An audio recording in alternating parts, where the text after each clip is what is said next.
So hello there, and welcome to a new Night of the Movies podcast, my first Night of the Movies podcast of 2023.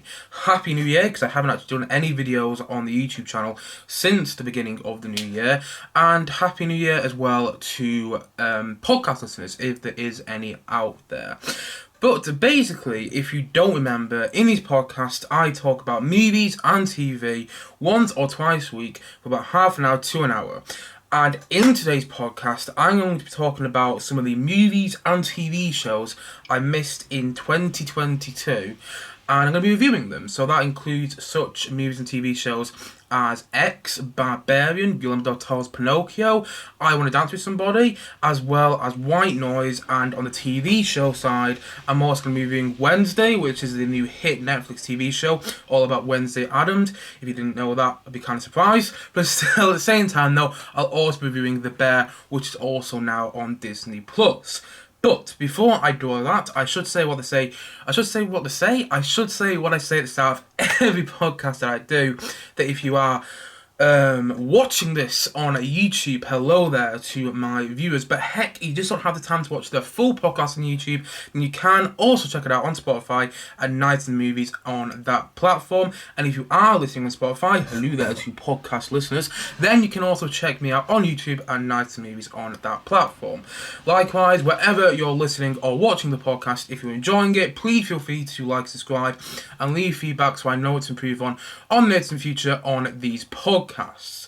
Now, before I get into my topics today, you might notice if you are watching the YouTube, hello there again to my viewers, I'm using a different camera. It's a bit of a different setup right now. I don't know if it's going to work yet. It's got a bit of a wider lens, a lot more. You can see a lot more of my room if you actually look onto the camera, and I can see my face a bit more because it's got like the sort of flip mode where I can kind of see myself recording, which is a bit weird. I'm going to take a bit of time to get used to that, but still, I've got a new camera. So let me know what you think of the new camera. Granted, it's not filming in the best light right now. I need to sort out my lighting at the moment, but it's currently chucking it down outside. So the lighting in my bedroom isn't the best. But let me know what you think of the camera quality, because I got this camera for Christmas. I hope everyone had a great Christmas, by the way. I didn't mention that. But yeah, I got this camera for Christmas, and I haven't actually used it yet that much. I've used it in the garden, taking pictures, a couple of things, and taking a few videos out and about, but I haven't used it for any sort of vlogging. So this is the first time. This is a big experiment. You know, you guys are part of the experiment. How do you feel about that? Hopefully excited, but still, nonetheless, I just wanted to mention I'm using a new camera, so things might look a bit different, and please let me know what you think of the new camera. Do you think I need better audio? I'm currently using the built-in audio for the camera, the built-in microphone, should I say. Maybe that microphone isn't the best. I don't know. I tried using some external microphones. I'm going to be honest. I tried using them last night. Preparing for this podcast today, I was like, is this external microphone going to work? And long story short, they all worked with the camera that I'm using. Brilliant camera, by the way. What's it? Sony X35, something like that. But tech wizards will know what that is. But what I was saying was that I was trying to use the external mic last night, and it just... oh god, there just kept being this hissing sound in the background, and I kept looking on videos to find out how I can get rid of this hissing sound. It sounds like I'm on an airplane when I'm using those external mics, and I could just never get rid of it. So, if you're watching this and you're a tech whiz and you know how to get rid of that hissing sound at the bottom of an external mic, please let me know in the comment section below. But anyway, I just wanted to mention that I'm using a new camera. That won't be useful to anyone who's watching this in a couple of years' time, but still, it's going to be useful to my viewers now. So yeah, I'm looking a bit different. Hopefully, everything's going to work out fine. You guys are part of the experiment today. This is my first time vlogging with this camera. I haven't even really tested it, which is a bit stupid of me, but still, nonetheless, let's get into the podcast for today. And as I already mentioned, I'm catching up on 2022 in this podcast. And what I mean by that is I'm reviewing some of the hit movies and hit TV shows which came out in 2022 in this podcast today, which I just didn't get around to talking about in 2022. So, let's start off with a film that's still currently in cinemas. I watched it on New Year's Eve, and that was a weird day, by the way, because I'm watching this movie. This was not a film I was intending to watch on New Year's Eve. In fact, it probably would have been better if I watched Avatar it probably would have been better if I watched Avatar: The Way of Water in the cinema instead that day. Because although this movie wasn't bad, it wasn't great either. And the movie I'm talking about is the new Whitney Houston biopic, I Want to Dance with Somebody. Now, it's a Whitney Houston biopic. You know what you're going to get. It's a musical biopic. And I should say off the bat, that I'm not a personal huge fan of Whitney Houston. I like a couple of her songs. I'm more into her pop songs, and I'm more into, the song which the film is titled after, I Want to Dance with Somebody. I think that's actually a great song. But the thing is, though, I'm not really a fan of Whitney Houston. I'm not a fan of her song, her version, should I say, because it was originally written by Dolly Parton. I Will Always Love You. Doesn't really work for me as a song. But I'm not really a fan of her. But that's fine, I've watched musical biopics in the past, again, so I thought it's gone a bit. I've watched musical biopics in the past about artists I'm not particularly fond of, and I've quite enjoyed those musical biopics. Walk the Line as a good example.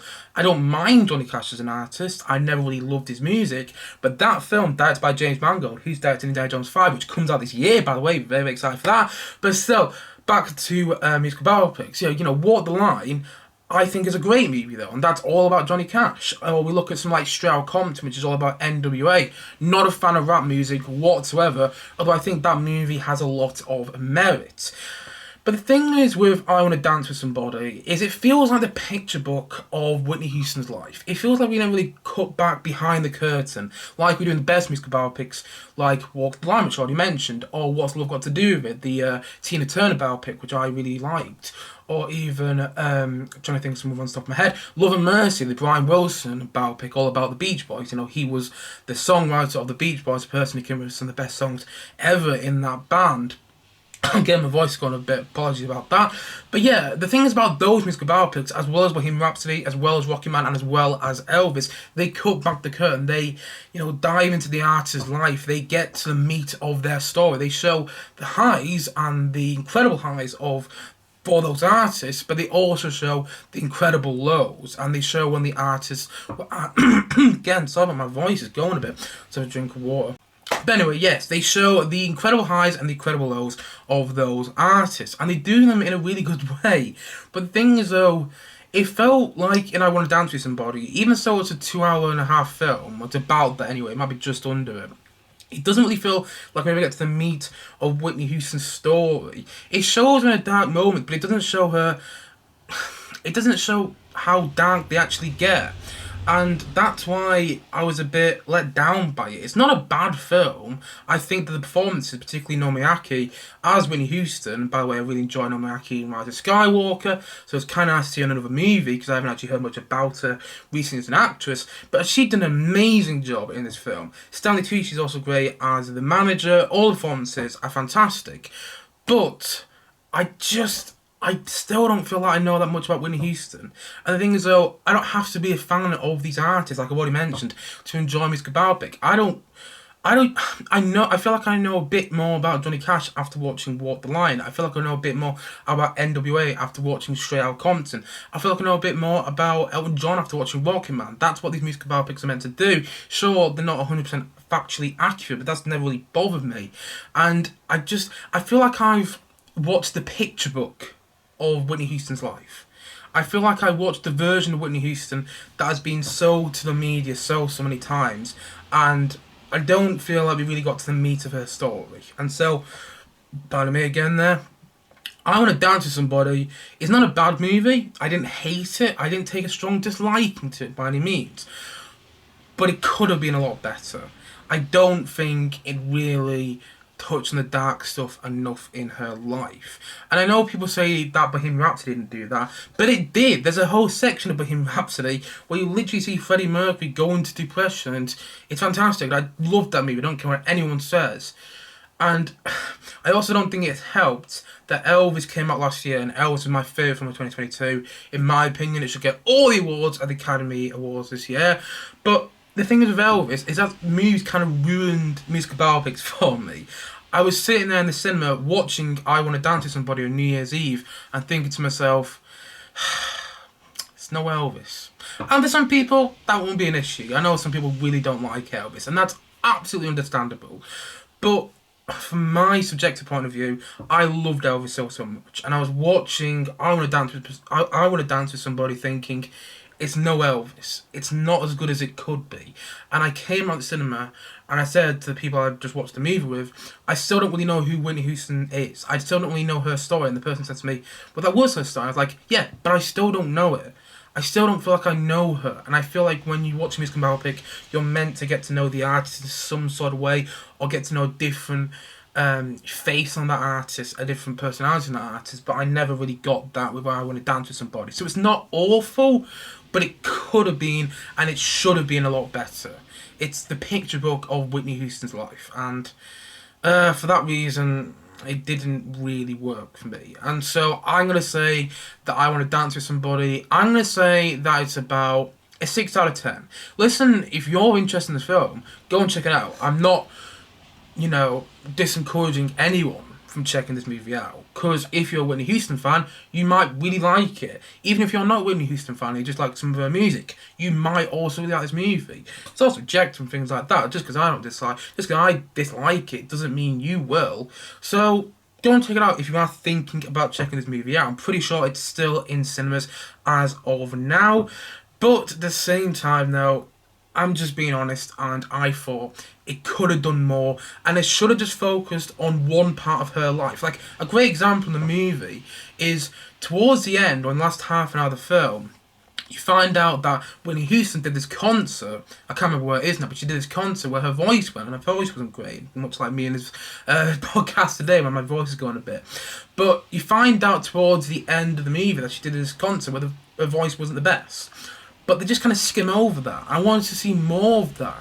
I don't like seeing people get tortured or anything like that. I don't like seeing people's downfall. But at the same time, though, that would have been more interesting. That would have made for a more interesting, compelling story. And they just skimmed over that. And that just kind of encapsulates my feeling on the film as a whole. Things happen, monumental things happen, and they skim over it. And it's like, I wanted to see more of the stuff that they skimmed over. It's the picture book of Whitney Houston's life, and like I said before, I'll give it a 6 out of 10. To be honest, that's me being generous. But if you're interested in the film, I wouldn't disencourage you from watching it. So that's the first film that I'm reviewing on this podcast. So the second film that I'm going to review is a film which came out, I think, in either March or April. It might have been summer of last year. And it was a whole movie which surprised a lot of people. It was kind of going to go. It was going to go under the radar for a lot of moviegoers, but then I heard a lot of people talking about it, a lot of people raving about it, and I planned to go and watch it when it came out in cinemas initially. But I think at the time there was about 5 other movies out, and I was trying to watch all of them, and that didn't really work out. I was also in the middle of my uni studies. But over the past 2 weeks, over my little Christmas break that I had on this channel, I checked this movie out. And this movie is, of course, the horror film Barbarian. Now, it's currently on Disney Plus, and when I sat down to watch it, I was like, okay, I'm expecting to be surprised, because all the reviews I've heard about the movie are all, it's very different the way you might expect. And to be honest, I didn't know what to expect. So I sat down to watch the film, didn't really know what to expect. And basically, I can't really talk about the plot. I was actually about to attempt to give some sort of a plot synopsis there. I would just fail miserably. No, I can't really talk about the plot, because the plot would be a spoiler in itself. But the first half of the film, right, the thing about the movie, the first half of the film is fantastic. It's suspenseful. It keeps you guessing. It's got a great mystery that's compelling and captivating, and you genuinely don't know what's going on throughout the first hour and a half of the film, and I love that about it. But then the second half of the movie happens, or the last quarter of the movie happens, whatever way you want to look at it. When Justin Long's character is introduced, and that's not a spoiler by the way, he was doing press for the film, so everyone clearly knew he was in it. But when Justin Long's character was introduced, things started to go sour for me with this film, because then the mystery started to become less compelling, and plot threads that we were following in the first half of the film kind of felt forgotten about. And then when the mystery was unravelled, it was interesting, but I felt they could have done more there. And then at the end of the film, it just got plain it just got really silly. It became really stupid as well. At the very end of the film, I literally sat there in disbelief, like, how did the film start so well and end so poorly?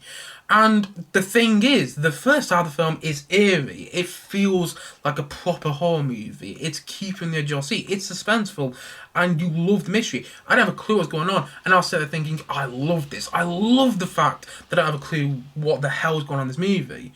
But then, in the second half, when you find out what's going on, it doesn't quite mount up to all the suspense built in the first half of the film, and the ending did not stick the landing, and I really wanted it to. I was sat at the end like, why? Why did they do that? That makes no sense whatsoever.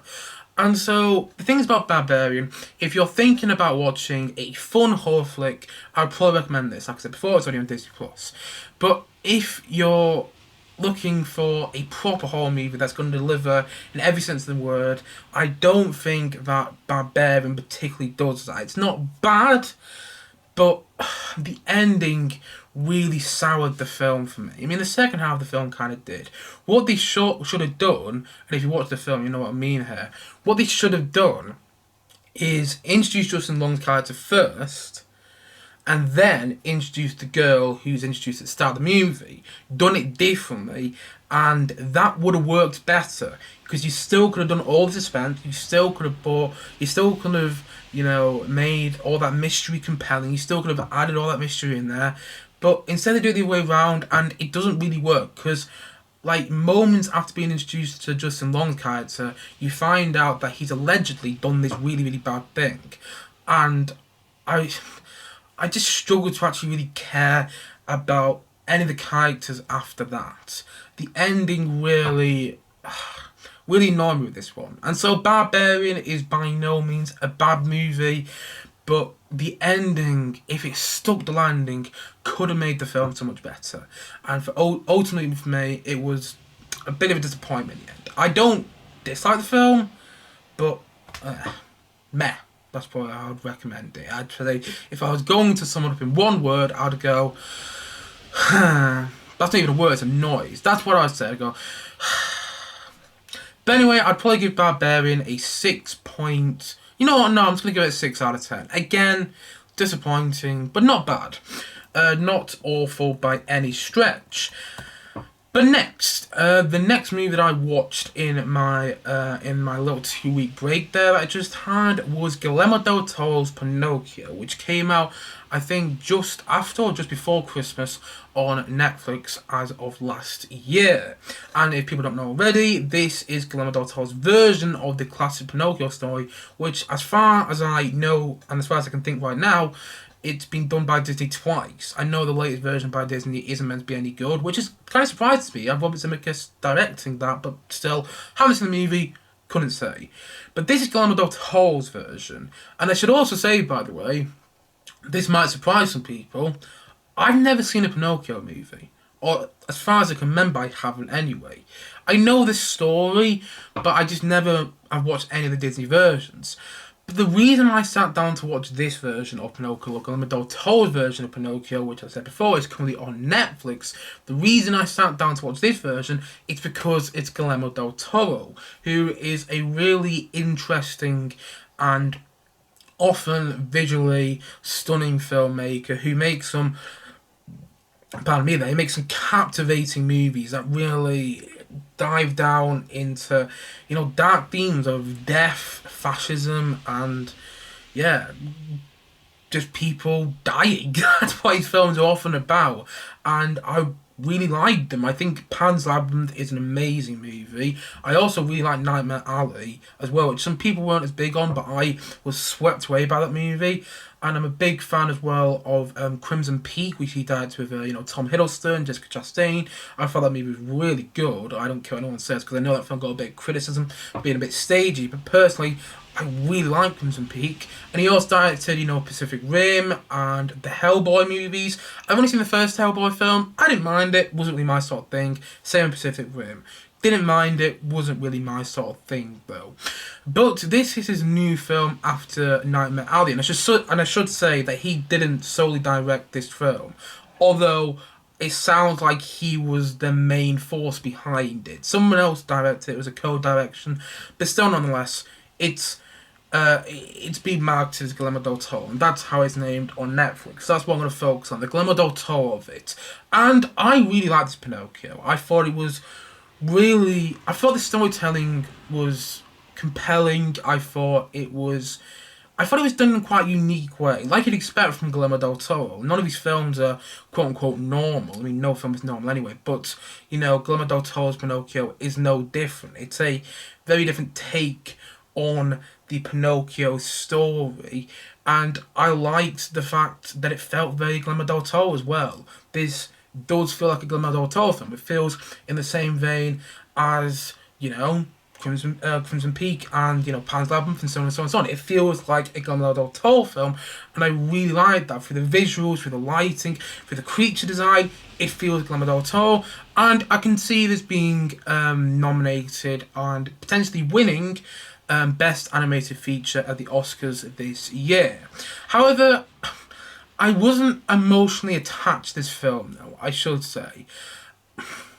Maybe it's just because I don't really know the Pinocchio story, but I felt whilst watching this that I could have been more emotionally attached to the characters. I didn't really care what was going to happen to any of them. I didn't really care what was happening to the story. I didn't really care about the story too much. I didn't feel that emotionally engaged in the movie, and I wanted to be a bit more.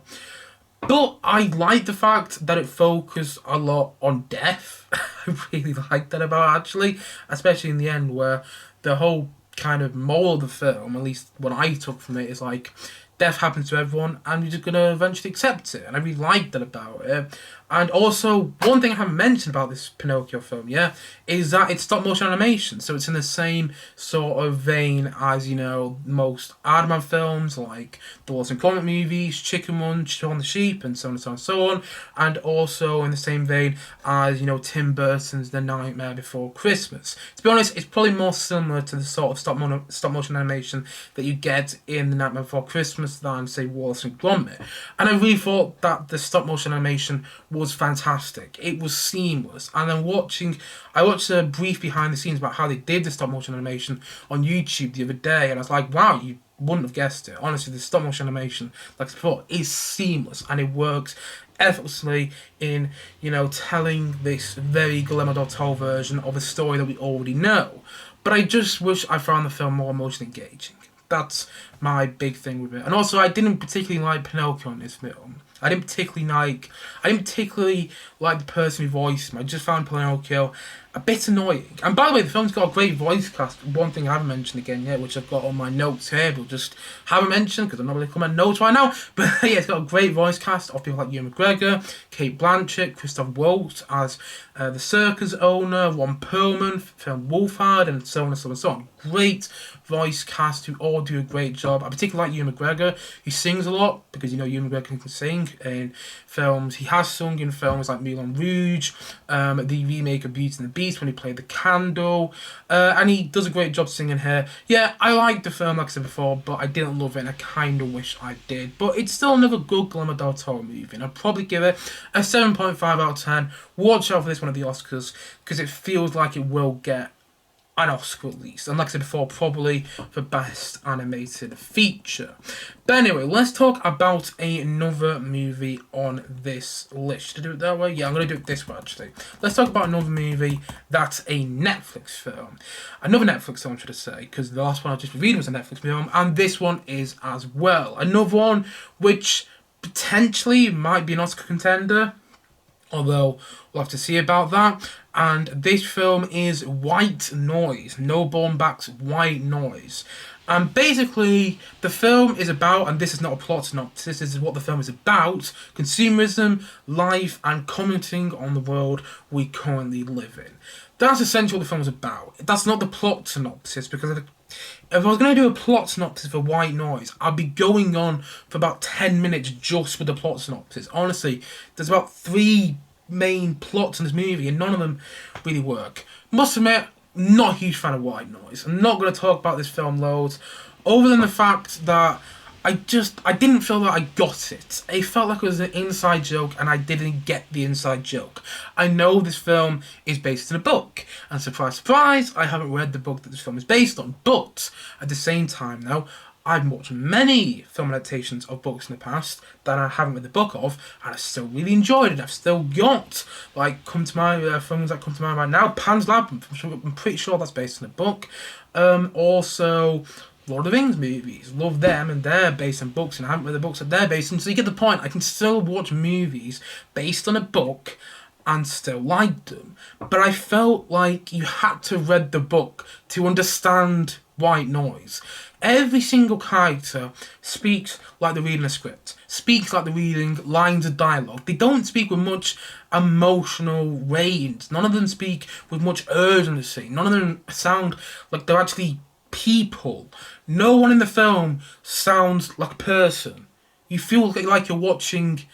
It just feels very surreal, and I understand that may be the point, but I didn't feel like I cared about any of the characters because they were all annoying because they didn't speak like humans. I don't really know how to say it, but it was just a really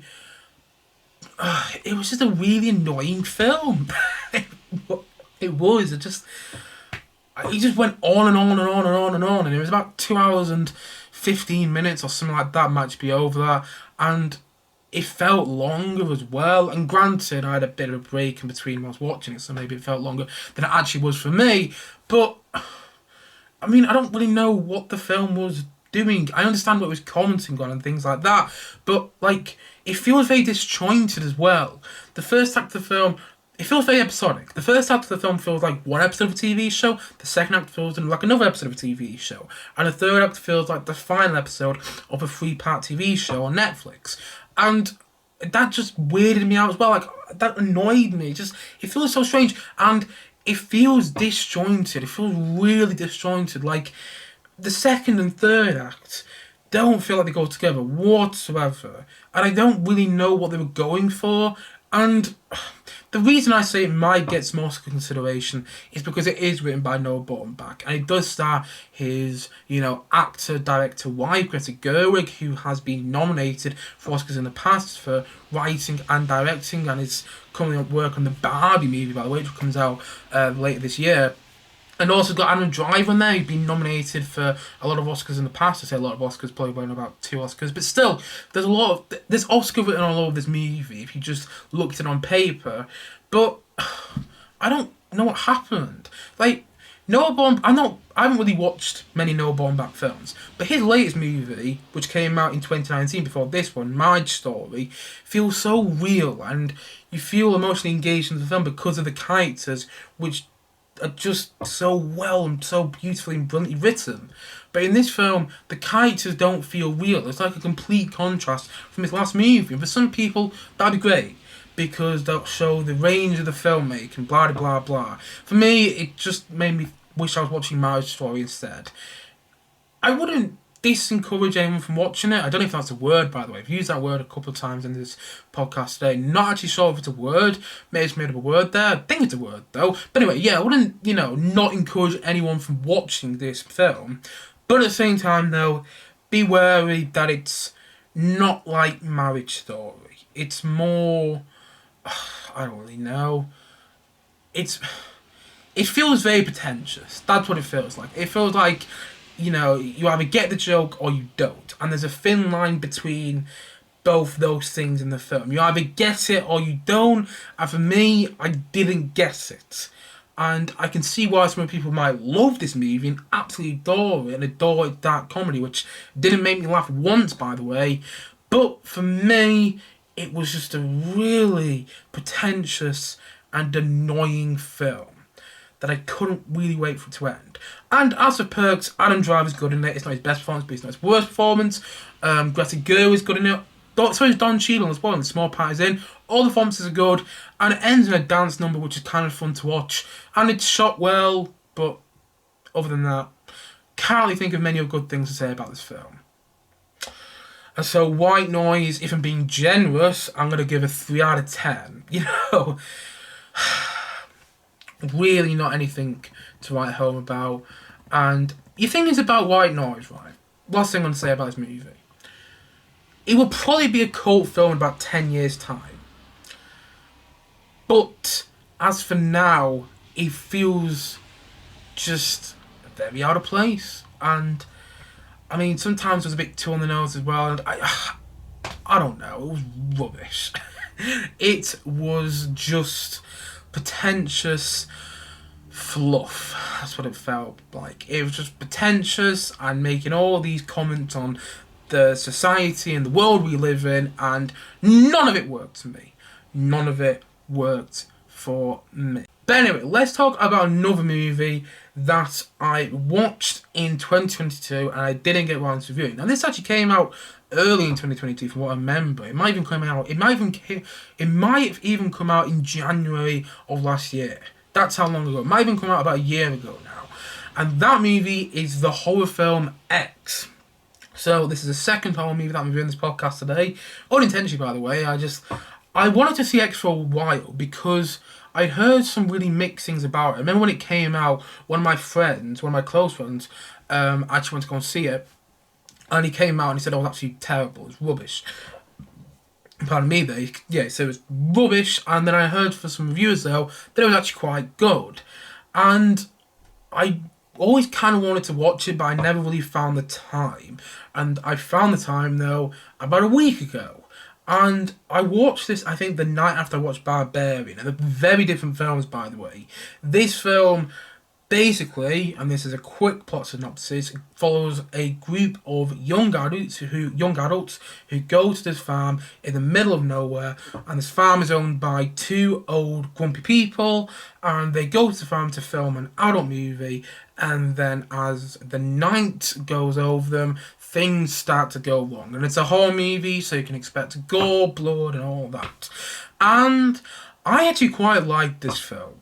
I was surprised by how much it worked for me, because it's a very strange film. But that's kind of why I liked it. I think Ty West, the director, and I think writer the film as well, I think did a great job creating uneasy tension and making everything feel eerie and just making the film feel very uneasy. Like you're watching it and from moment to moment, none of it feels right, if you get what I mean. Everything feels unnatural. Everything feels a bit like, ooh, what's really going on here? None of it feels like it's really, and I hate to say this word because I don't really like using the word nice, but none of it feels nice to watch. And that's why it worked. It's a really good horror movie. It's not by no means brilliant, it's not groundbreaking, and I do feel that it borrows a lot of other horror movies, particularly Texas Chainsaw Massacre, but you could say that about a lot of horror films though. And I'm just kind of saying that because it's based on a farm, and that's also where Texas Chainsaw Massacre is based. And so the film feels a bit familiar at times. It doesn't feel completely unique, and it does also feel a bit sluggish at times as well. And I didn't really care too much about the characters, but weirdly enough, that worked in the film's favour. I liked it. I thought it was a good watch. It was not brilliant, but it was entertaining. And I thought all the performances worked well, and I thought it was shot well as well. And even so, the ending wasn't brilliant, much like Barbarian, although the ending to X was much better than the ending to Barbarian. Even so, the ending wasn't brilliant. I've heard this story is kind of continuing. Like, I've heard there's a prequel to the film already made called Pearl, and it came out in America last year as well. Hasn't come out in the UK where I live, so I haven't seen that film yet. So I'm looking forward to seeing Pearl. And I've also heard there's a sequel to X in the works called Maxine, which I'm looking forward to. So the story hasn't ended. And so I was kind of okay with the way this film ended. Now, if we get to the end of this weird X trilogy, and the ending isn't brilliant, then I will have my complaints about it. But the ending to this film was fine. And I thought the whole worked well.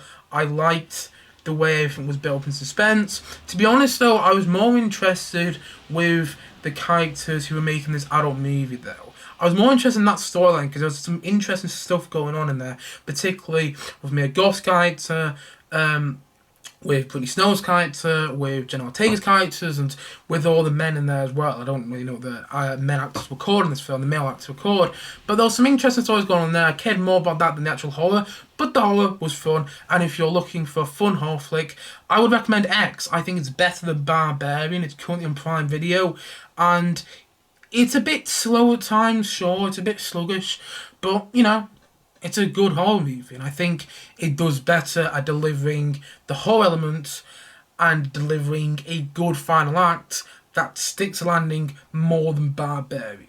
And yeah, like I said before, I haven't even said this yet. I haven't even given my rating. My head's all over the place. And if I was going to give a rating, I've saved it there. If I was going to give a rating on an X, I'd probably say that it's about a 7.8 out of 10. I liked it. Not brilliant, but, you know, worth a watch. That's what I'd say. Worth a watch. Now, just before I get into the TV shows on this podcast that I'm going to be reviewing today, I'll have a quick drink. Oh, yes.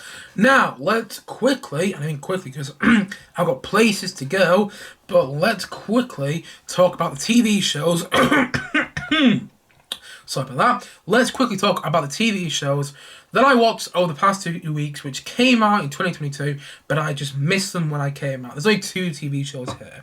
And the first one is the Netflix phenomenon. It's this huge global phenomenon which has dethroned Stranger Things as the most watched TV show on Netflix. It's huge, it's everywhere. Ask anyone and they'll probably know about it.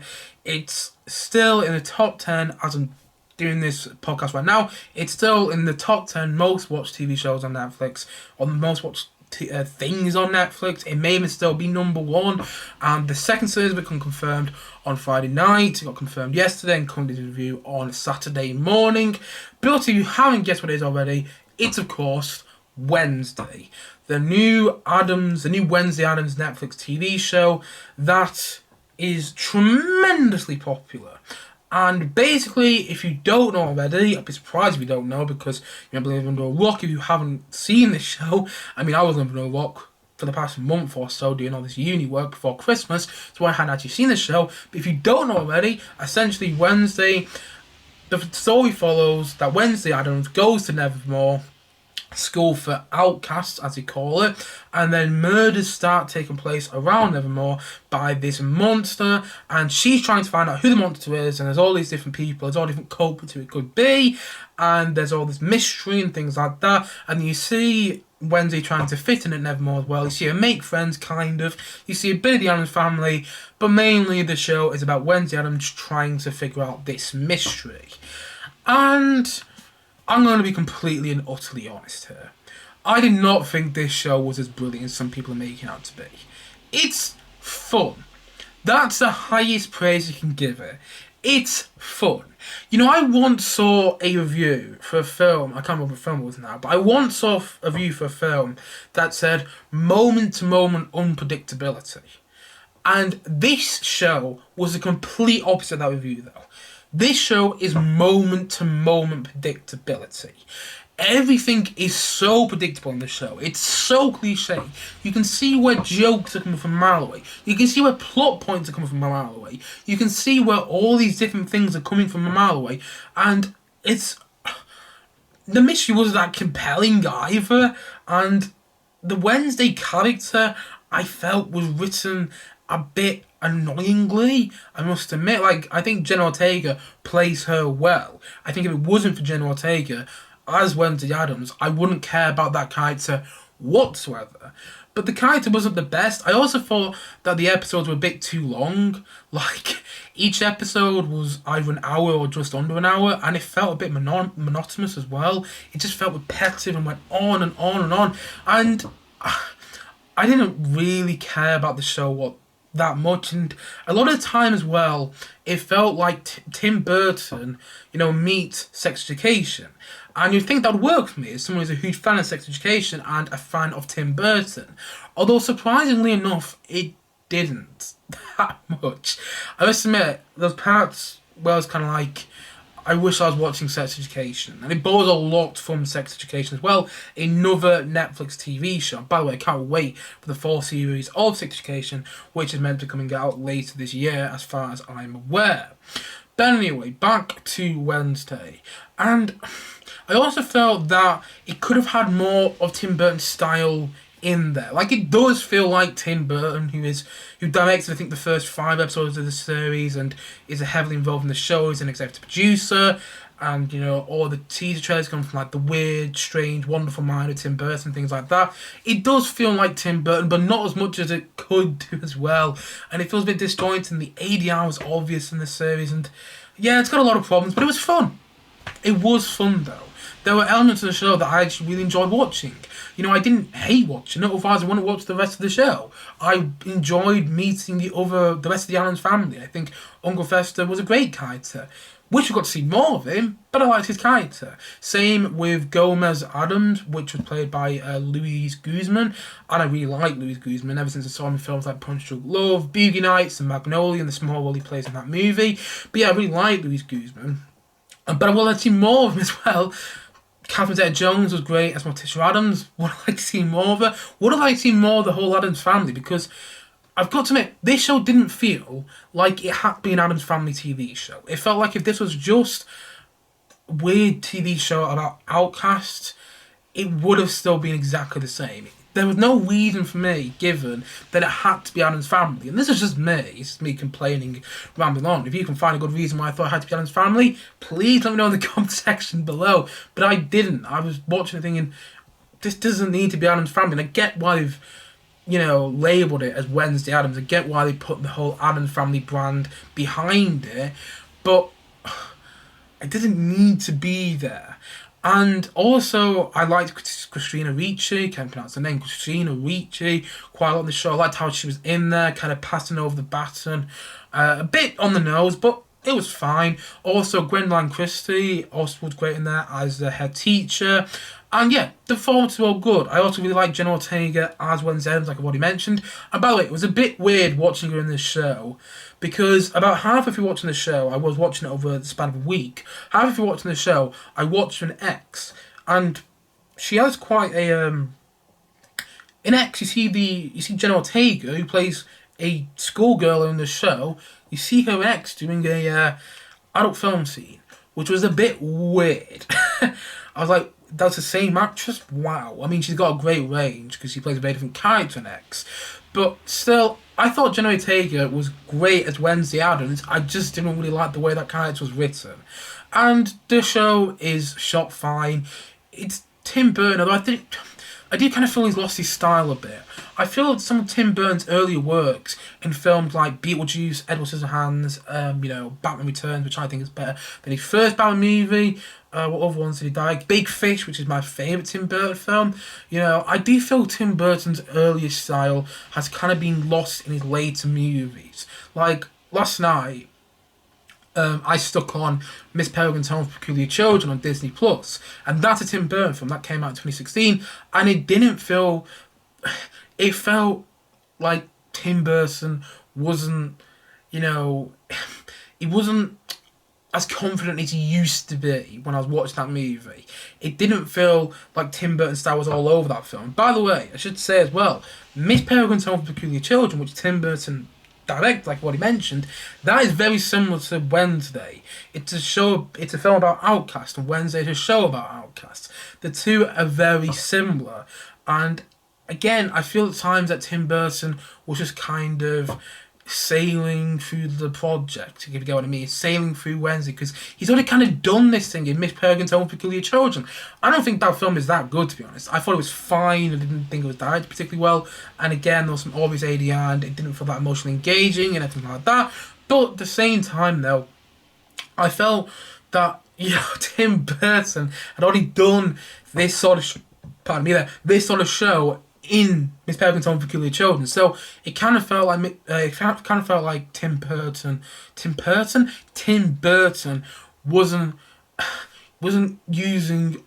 particularly in love with his show and was just doing it for the money, because he's already done this show in another film, and even so it does feel Tim Burton, it could have felt more Tim Burton, and didn't feel the writing was the best. The mystery wasn't that compelling. It was a bit compelling, but not as compelling as it could have been, and it could have been a lot better. That's all I'm saying. I'm hoping the second series has more focus on the whole Addams family.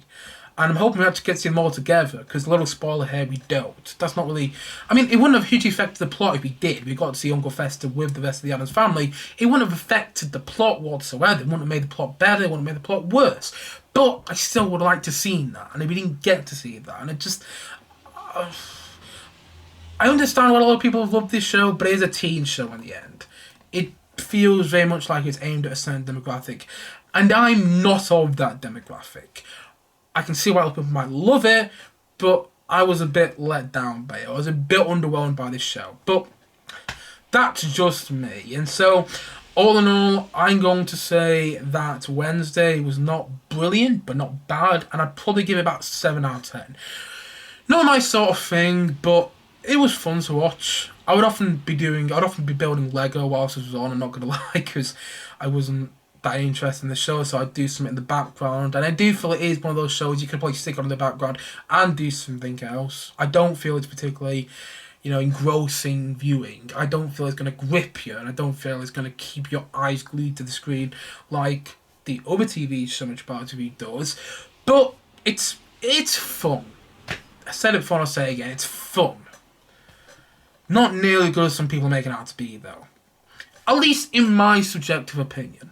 But anyway, that's my view of Wednesday. Let me know what you think of that show in the comment section below. But just before I finish this podcast today, I'm going to do my quick review of the other TV show that I watched over the past 2 weeks, which I loved, and that was the TV show The Bear, which is currently on Disney+.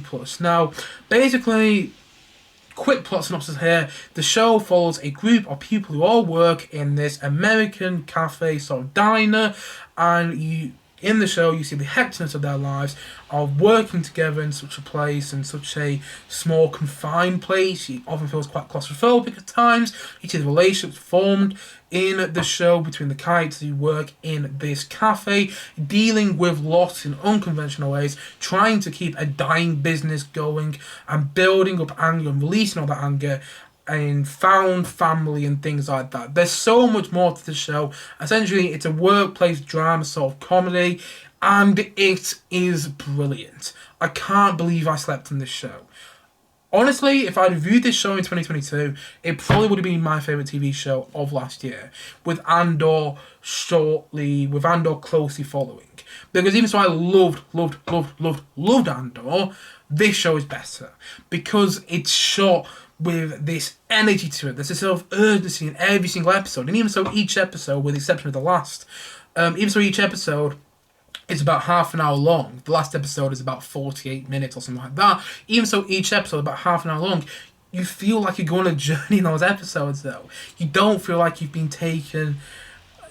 You don't feel like you've just wasted your time. You don't feel like it was a filler episode. Even though the half an hour episodes are short, there's constantly something going on in those episodes, and they're riveting, it's exciting, it's engrossing, it's compelling, it's really, really well done, it's brilliantly written, the characters are all interesting, the performances are fantastic, it feels very realistic as well, it's grounded in very similar tune. By the way, if you don't know what the word is, look it up. But yeah, it's a phenomenal piece of TV. My biggest criticism, and this is a really bad criticism, it's not even a proper criticism, but my biggest criticism is that I wish the show was longer, I wish it got more episodes, and I wish the episodes we got were longer, with the exception of the last episode, because even so each episode was about half an hour long, I just wanted to see these characters more and be in this place, and I can't wait for the second series of this show, because it has already been confirmed. It is brilliant, and if you haven't watched the show yet, what are you waiting for? It is fantastic. Just trying to see if there's anything I forgot to mention. Also, it's shot brilliantly as well. Like I said before, it's really well shot, and I loved it. I absolutely loved it. It is the best TV show I saw in 2022. Although I didn't see it in 2022, it was the best TV show that I saw of 2022, that came out in 2022, and it was really, really fantastic. It probably won some Emmys. It deserves to win some Emmys. It is better than Wednesday, in my opinion. That might be sacrilegious to some people. I don't care. It's better than Wednesday. And if you haven't checked out The Bear, check it out, because it's got some emotionally engaging moments which really throw you on a curveball. It's also got some really funny moments. The comedy is generally funny. It makes you hungry as well, because it's set in a cafe. It makes you hungry. It's a lot closer to like food being made, and the characters are so well written and drawn out, and you know, the story is compelling. It's brilliantly written. I can't say enough good things about The Bear. I would give it a 9.5 out of 10. Like I said before, my only criticism is I wish some of the episodes were longer, but even the short episodes, like I've already mentioned, still, they didn't feel like they conned you in any sort of way. Like, sometimes I get short episodes in a TV show, like some TV shows I've really enjoyed, like The Book of Boba Fett and Obi-Wan. I don't care what anyone says, I've enjoyed those shows. But even in those shows, you get short episodes, short episodes which kind of feel like they're a bit underdeveloped and they could have done more there. In The Bear, though, you get short episodes, but they don't feel underdeveloped. You're straight in there, and it's riveting, it's exciting, and it's in the same family, it's in the same vein as, say, Boiling Point, the British one-shot film which came out, I think, last year, but it's better than Boiling Point. It is better than Boiling Point, by a mile. And also, the second to last episode of the series did what Boiling Point did in an hour and a half. It did the whole one-shot thing, and I thought it actually did it a bit better. There you go. Like I said before, all in all, I'd give The Bear a 9.5 out of 10, and I can't recommend that show enough. It's currently on Disney Plus, and it is genuinely, and I mean this, genuinely, absolutely phenomenal. But anyway, that's the end of this podcast for today. Hope you've enjoyed it. Hope you've enjoyed my first podcast of 2023. Don't know what I'll be doing my next podcast, but hopefully this next week or so I'll be doing some more film reviews on this channel, probably using this camera. Let me know what you think of this setup. Maybe for my old camera, and if you do, that's fine, I'll get my old camera back out, but I don't think you will, but my old camera's back over there, so if you want me to get my old camera back out, please let me know in the comment section below. Also know what you think of the audio levels. Do you want it to be a bit louder? Is it a bit muffled? Is it not as good? Or is the audio just absolutely fine? Please let me know in the comment section below. If you are watching this on YouTube, and if you are listening to this on podcast, thank you as always. And if you haven't yet, please do click down below wherever you're watching or listening to this podcast and like, subscribe, and look forward to many more videos and podcasts coming very, very soon on this channel. Ooh, Happy New Year into 2023 now. Got a good feeling about this year. Fingers crossed it's better than last year. Yeah, I suppose that's it as well. Bit of a rubbish sentence podcast, but still nonetheless, thank you as always for watching, and see you guys again soon. But bye for now. Bye.